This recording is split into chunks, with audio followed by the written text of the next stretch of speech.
solving prescription problems. Good evening, I'm Latricia Thomas. And I'm Joshua. According to this map from the CDC, the amount of opioids prescribed per person was 3 times higher in 2015 than it was in 1999. However, the rate has fallen in the past few years. Tennessee doctors say that's due to new state regulations, trying to keep some patients from abusing those strong drugs.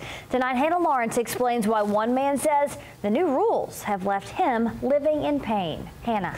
Josh and Latricia, in an attempt to fight the country's drug crisis, Tennessee lawmakers have set new guidelines limiting the number of prescriptions doctors can hand out. Tonight, Robert Conine explains the other possibly unintended effect of the state regulations meant to curb opioid abuse.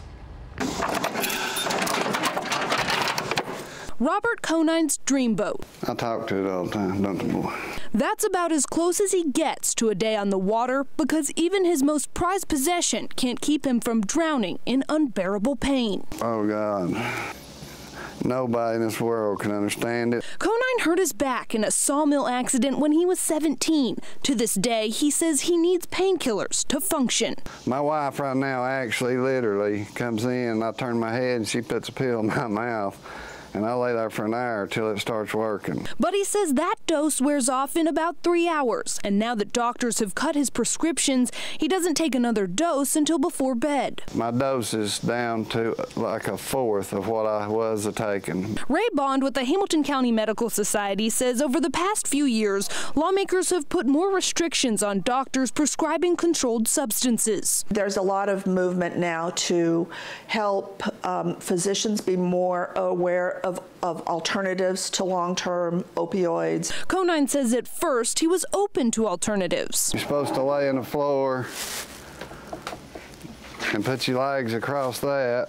But he hasn't found anything that compares to his medication. That's just different back braces they promise miracles with that don't, hadn't happened yet. Even though he's pushing the state to recognize the needs of those in chronic pain, he says he's not downplaying the opioid problem in our country.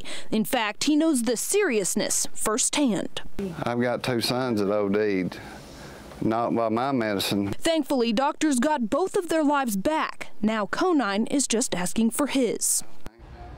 Conine says he wrote a letter explaining his position to Senator Bob Corker. He says Corker's office called him and told him that they had received his letter and would be sending it on to Washington. Josh. Hannah, thank you. Conine says he's raising his grandchildren. That's one reason he has always kept his painkillers locked up in a secure